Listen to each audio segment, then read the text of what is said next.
All right, we got March 9th, 2025. This is my review of Numbers 30 and 31 of reading the Bible in a year. Right off the bat, we get some rulings on some vows and forgiveness of situations where there'll be forgiveness of not following that vow, and they're mainly women dealing with women and their vows and how that works. Again, back to laws, rules, and things like that. And I'm sure there's more there that I'm totally missing that someday the Lord will reveal to me, or maybe not. It's there for a reason, that's for sure. Then we get the Battle of the Midianites, who we find out that Balaam had given advice on, you know, on how to infiltrate the Israelites and how to cause problems with them. I didn't get that.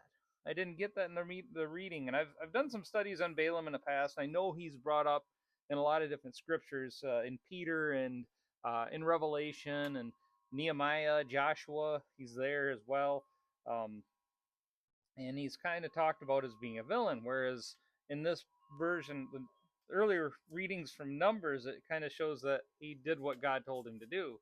But it sounds like he was forced to do that, and it sounds like um, well, if we look back at this happened at Mount Pierre. If we look back at what happened at Mount Pierre, that was the area where he actually went against God. That's the area. That's the spot where he said, "Well, I'm not going to go the way that I'd normally gone because I had to curse. God told me to curse when I heard from him. Maybe I won't hear from God if I don't go by divination."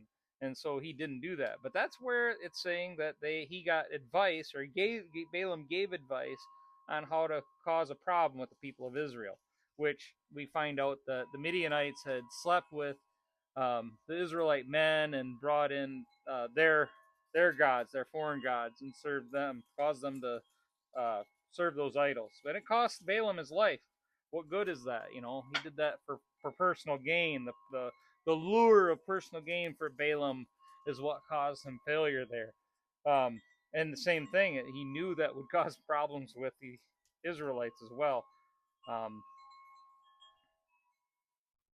but they, 1,000 men from each tribe, so 12,000 armed men. They didn't lose a single one of them. That's pretty awesome. We find that out in here.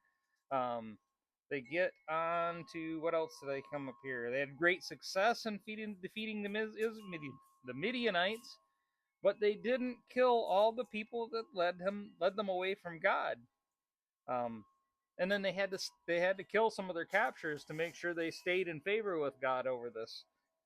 Then God shows them how to divide their spoils, and a small percentage goes to the Levite priests, the Levites, and but part of it goes to the rest of the group. Some of it goes to or a lot of it goes towards the men that experienced battle, that were in the heat of it all.